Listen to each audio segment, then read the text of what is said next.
conflating several things. For starters, I think it's ironic that your book is called Woke is Dead and you're against cancel culture, because clearly you want to cancel wokeism, which is your right. So you and I are on the same page, right? You clearly like cancel culture because your title is called Woke is Dead and you want to cancel wokeism. Yeah, but I'm doing too. Yeah.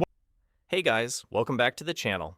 Today I just stumbled across this clip of a heated debate between Ernest Owens and Piers Morgan on cancel culture.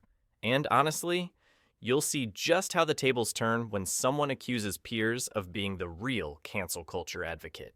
Make sure you watch until the end, because they actually find common ground, which is rare in these debates. Please comment down where you are watching from. It's great to see people from all over the world connecting in here. All right, now let's get into the video. Ernest, if we would apply the Ernest Kevin Spacey logic to you, would you be appearing here on my show, or would you have to cancel yourself? So for starters, I just want to say that I am not saying that Kevin Spacey should be canceled forever. If you actually read my book, you know that I talk about how there's a process around accountability. He was dealt with the courts. He has, suffered, consequences for his actions. And that's really what it's about, is about accountability. So this idea of, defining things, you can misdefine woke the way you want to, which I disagree with how you're defining it in this book. But, if you want to talk about cancel culture, it is about accountability. You haven't read my book. How do you know? And that was what I was calling for with the Kevin Spacey situation. Ernest, no, I'm talking about the way you just defined on the show. Ernest, you haven't read my book. How do you know what's in it? You just defined. I said the way you defined it. I didn't talk about the whole book. I haven't defined the book at all. Here's what I'm going to say about cancel culture. Hang on, Ernest. Here's a passage from the book about cancel culture, your specialist subject. People were cancelled for the most pathetic reasons and the stampede of frenzied outrage. It was now impossible to be woke enough. I don't think anybody really wants to live in a society of curtain-twitching snitches and armchair detectives raking over problematic social media posts from a decade ago. I don't think anyone really enjoys walking on eggshells and waiting for a knock on the door from the fun police. We've been liberated from the tyranny of the always offended and given a fresh crack at a world without cancel culture. That's why it's so important that we don't replace it with something equally bitter, ideological, grievance-ridden and censorious. And there was a great example of this with the comedian Graeme Linehan. Now, not everyone agrees with his views, but he decided he was going to make this whole issue of... My take is this. Ernest just tried to have it both ways, and Piers caught him red-handed. You cannot write an entire piece demanding Kevin Spacey be held accountable, watch his career implode, and then casually say, "Oh, I never said he should be canceled forever." That's the classic move, right? They destroy someone's life and then act like they were just having a reasonable conversation about consequences. And here's what really gets me. Ernest says it's about accountability, like that's some kind of moral high ground. But accountability to who? Who made you the judge? Who made Twitter the jury? Because last time I checked, we have actual courts for that. Kevin Spacey went through the legal system. He was acquitted in criminal court. But none of that matters to the cancel culture mob because they've decided they know better than judges and juries. Then Piers brings up the perfect example with Graeme Linehan. A comedian gets arrested by 5 armed police at Heathrow Airport for making jokes on Twitter. Let that sink in. 5 armed officers for words on the internet, not threats, not violence, jokes. And Ernest wants to talk about accountability? No, that's authoritarianism with a progressive mask on.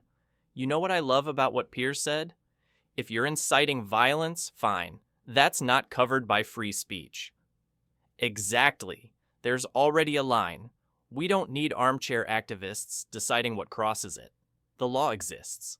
Courts exist. But cancel culture doesn't trust any of that because it's not about justice. It's about control.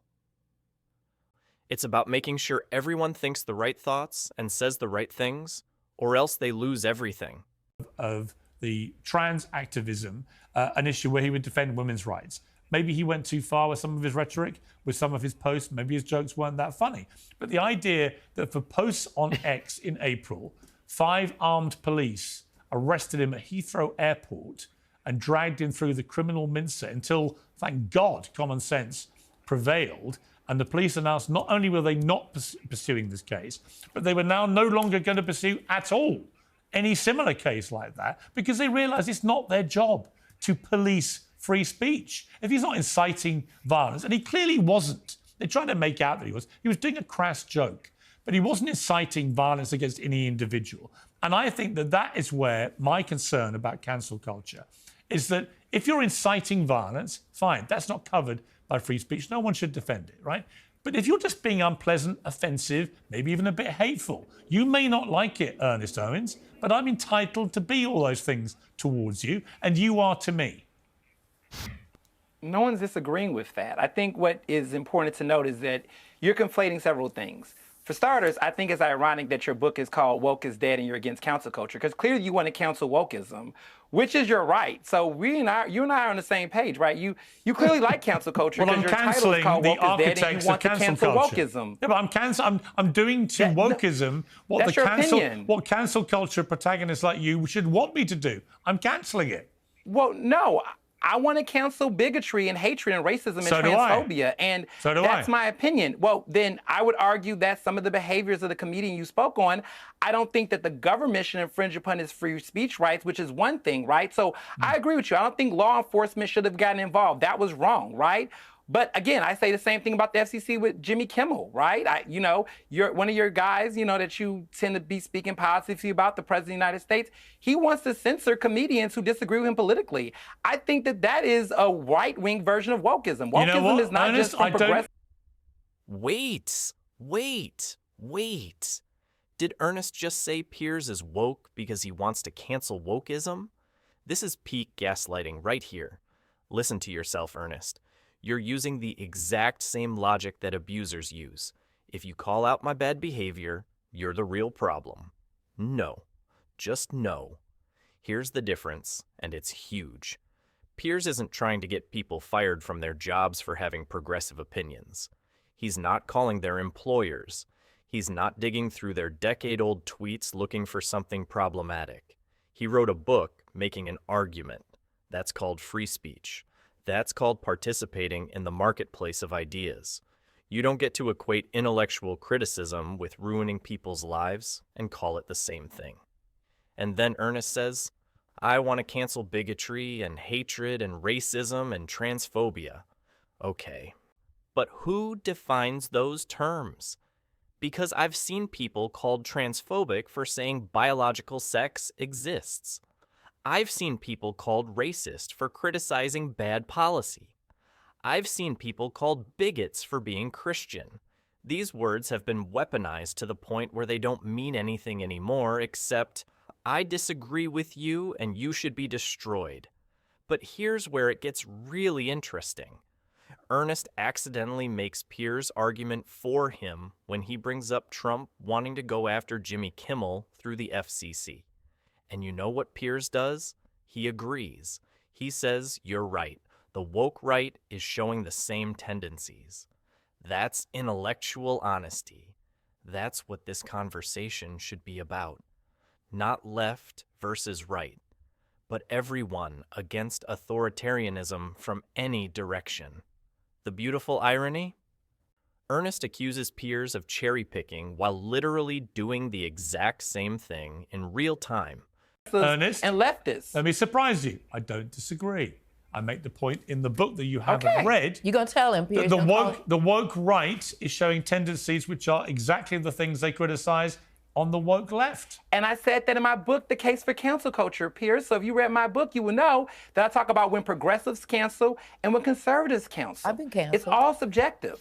You just cherry pick whatever you don't like. So when you don't like something and it hurts you, then that's when you go against cancel culture, Piers. But you're in favor of cancel culture. You are. You are woke, Piers. You like it. You like it when it serves your benefit. You're woke. You are woke. All right, easy, tigers. Look at this. Look at the woke pack coming for me. You're more woke than any of us. And you're more woke than any of us. And not only that, the beautiful thing about it is that you got Donald Trump on speed dial. So you need to call him up and tell him just what you said. Well, we're going to come to you and Donald Trump because you and I were on Question Time recently. We were. The BBC's flagship political show, in which you continue to call him Hitler and a Nazi. I know I ain't call him a Nazi, I call him Hitler.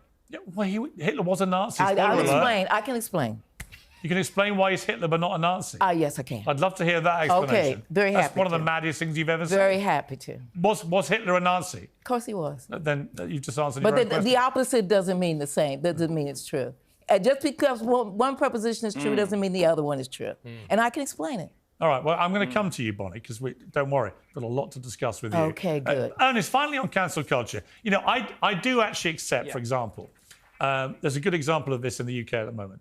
The president-elect of the Oxford Union Debating Society reacted to Charlie Kirk being murdered by posting on groups, LOL, laugh out loud, and then Charlie Kirk got shot, let's effing go, exclamation mark. In other words, he was celebrating the shooting. He says he didn't know he was actually dead, but the shooting of Charlie Kirk. Now, what made this particularly awful was that he had debated Charlie Kirk in the Oxford Union only 4 months before. Now, here's my point about him. I don't think he should be arrested for what he said. I don't think he should have government interference in censoring him or anything like that. He's perfectly entitled to what he said. But to your point about accountability, obviously he is unfit to be president of a debating society. And we should all agree that, right? We all like to debate, right? But if you were suddenly shot, or you were Bonnie, or you were James, or God forbid I was, I wouldn't expect anyone here to celebrate that news publicly in the way that guy did. So we should be able to agree that some of the parameters here shouldn't be very contentious, right? And that is that if you do something as despicable as that, I don't want you arrested for it. I don't want you put in a prison cell, but I do want you held accountable for what you said. And if what you've done is completely incompatible with the position that you're trying to occupy, which clearly it is, you can't be here, we run a debating society and celebrate people being killed for their views, then you should not be doing it. I was on the Oxford Union debate, actually. Sorry? So what's interesting, I was actually on the Oxford Union debate earlier this year with Dave Rubin.